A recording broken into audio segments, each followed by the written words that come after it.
Dear student, अस्सलाम वालेकुम। आज हम जो टॉपिक शुरू करने लगे हैं वो है इंटीग्रेशन, या इसको हम एंटी डेरिवेटिव भी कहते हैं। Integration is the reverse process of differentiation. जो हमने सेकंड चैप्टर में इन डिटेल पढ़ा है टॉपिक, वो था डिफरेंशिएशन का।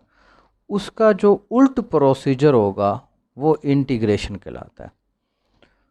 तो इंटीग्रेशन के लिए जो नोटेशन या सिंबल हम यूज़ करते हैं वो ये है, इसको इंटीग्रेशन सिंबल कहते हैं। और जिस वेरिएबल के रिस्पेक्ट आप इंटीग्रेट कर रहे हैं उसका डिफरेंशियल लेते हैं और फंक्शन को इन दो के दरमियान में लेते हैं। आमतौर पे ये कहा जाता है कि ये जो इंटीग्रेशन सिंबल है ये सम के एस से लिया गया है, क्योंकि एस जो होता है, अगर आप एस लें तो एस की शेप की तरह है ये। तो इंटीग्रेशन का एक मतलब यहाँ से ये भी है कि आपके पास काफ़ी सारी ऑब्जेक्ट्स हैं, उसका जो सम कर रहे हैं वो भी इंटीग्रेशन कहलाता है। The most basic formula of integration is x power n which is equal to x power n plus one over n plus one plus C n not equal to -1। तो ये हमारे पास एक बेसिक फार्मूला है। ये जो आपके पास c नज़र आ रहा है इसको कांस्टेंट कहेंगे, constant of integration, where c is constant of integration.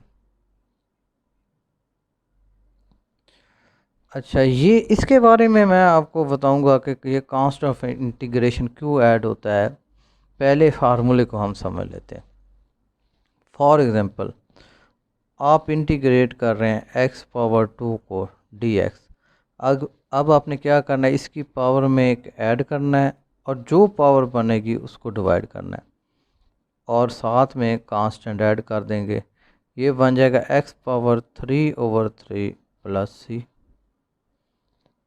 अच्छा, अगर आपके पास 1 दिया हुआ है dx, तो आप इसको ले लेंगे x पावर 0 dx। ये हो जाएगा 0 प्लस 1 ओवर 0 प्लस 1 और इसमें c ऐड कर देंगे, ये हो जाएगा x over 1 plus C which is equal to x। यानी 1 की इंटीग्रेशन क्या होगी, x।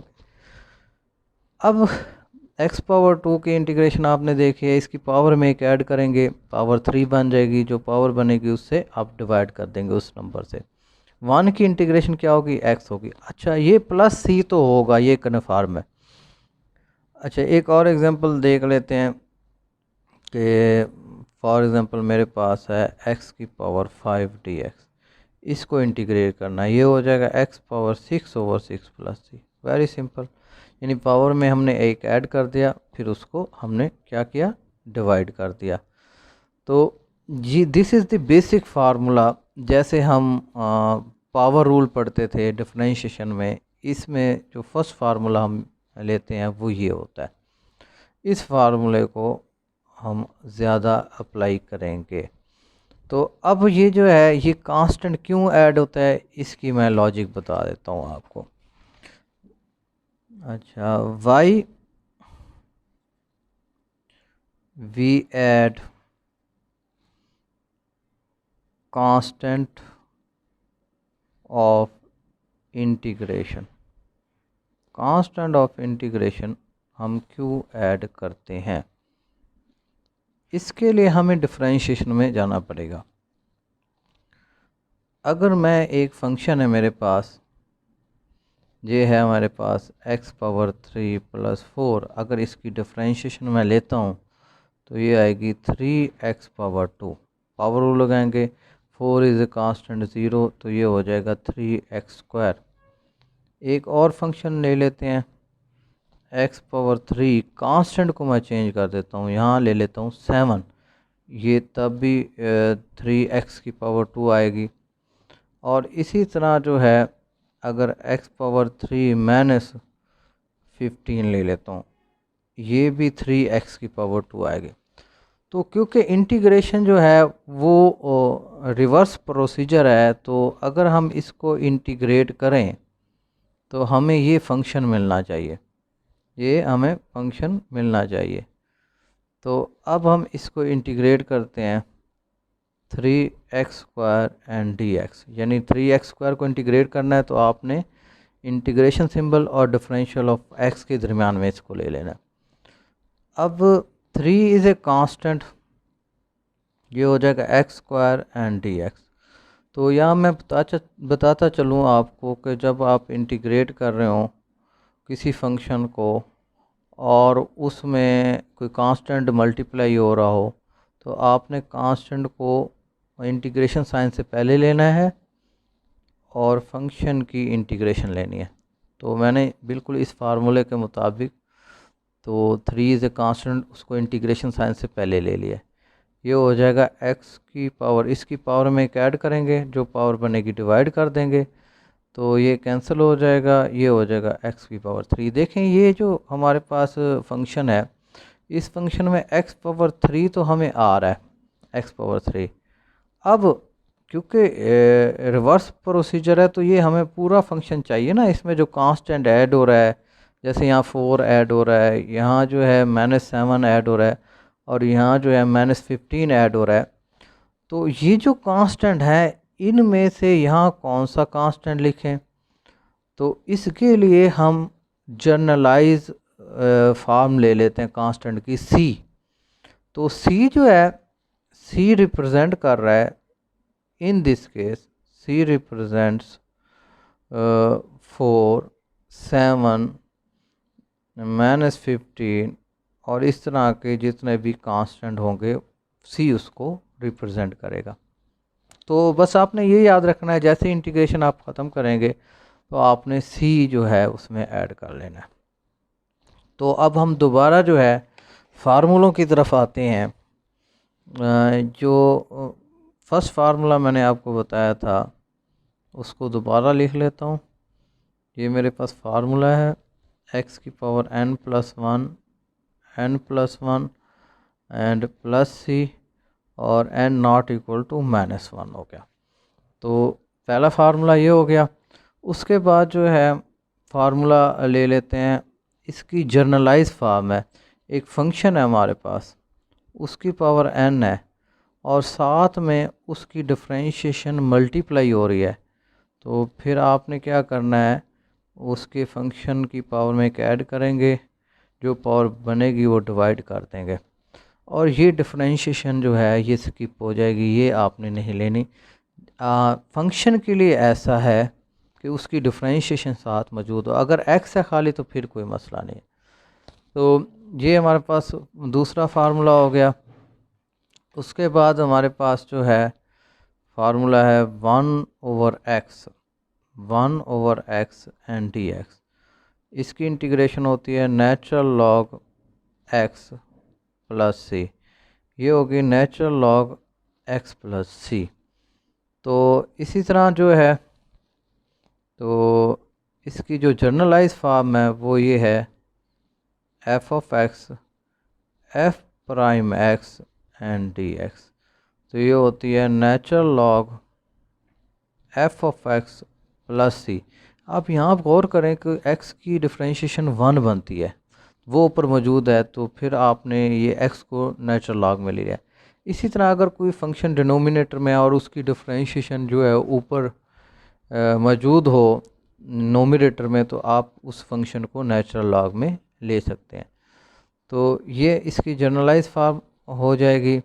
और ये जो फार्मूला हम दो पढ़ रहे थे, इन फार्मूलों में अगर n इज़ इक्वल टू -1 ले लेंगे तो फिर ये दो फार्मूले क्रिएट हो जाएंगे। उसके बाद जो है हमारे पास e⁻x एक्सपोनेंशियल फंक्शन की इंटीग्रेशन जो होती है e⁻x होती है। अच्छा, ये कांस्टेंट c मैं नहीं बोल रहा, ये कन्फर्म है, ये ज़रूर ऐड होगा साथ में। और इसकी जनरलाइज फार्म होगी e⁻f(x) f'(x) dx, ये हो जाएगी e⁻f(x) प्लस सी, यानी कि अगर पावर में फंक्शन है और उसकी डिफरेंशिएशन साथ मल्टीप्लाई हो रही है तो फिर ये इसकी integration e power f of x आ जाएगी। तो उसके बाद जो है मज़ीद फार्मूलों को देखते हैं। A power x and d x, a power x की इंटीग्रेशन होगी a power x natural log a, ये हमारे पास आएगी प्लस सी। और इसकी अगर जनरलाइज फॉर्म देखें तो ये होगा a power f of x f prime x and d x, ये इक्वल होगा हमारे पास a power f of x over natural log a plus C. तो ये हमारे पास इसकी जनरलाइज फार्म आ जाएगी। अब हम मज़ीद जो फार्मूले हैं उनको डिस्कस करते हैं।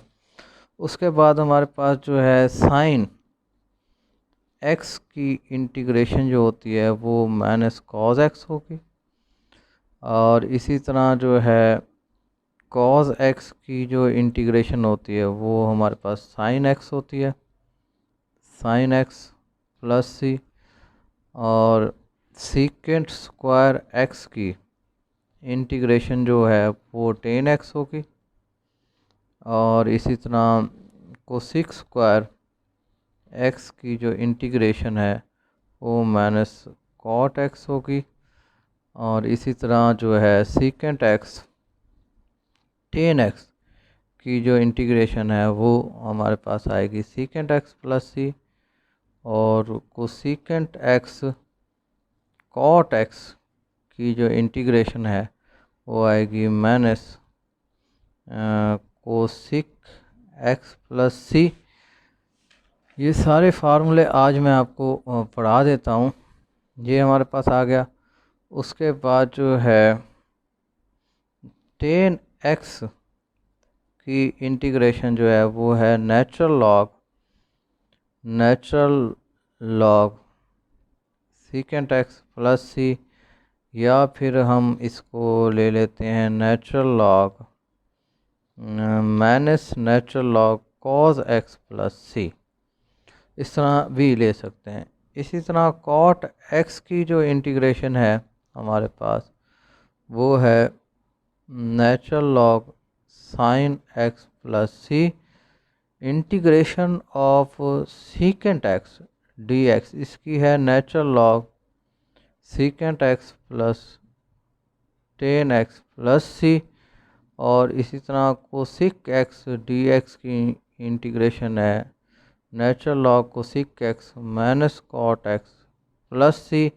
अब हम इन्वर्स वाले फंक्शन देख लेते हैं। 1/1 minus x square d x की इंटीग्रेशन जो है वो है हमारे पास sine inverse x plus C, और इसी तरह जो हमारे पास है 1/1 प्लस एक्स का स्क्वायर, और इसकी इंटीग्रेशन जो होगी वो होगी tan inverse x plus C, और इसी तरह 1/x square minus 1 under root, और ये डी एक्स की जो इंटीग्रेशन होगी वो होगी सीकेंट इनवर्स एक्स प्लस सी।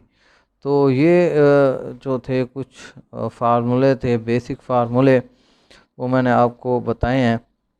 उसके अलावा जो है कि अगर हमारे पास दो फंक्शन ऐड हो रहे हैं तो या माइनस हो रहे हैं तो फिर हम दोनों फंक्शंस की अलग अलग इंटीग्रेशन लेते हैं। ये बेसिक से एक रूल है, ये भी मैंने आपको बता दिया है।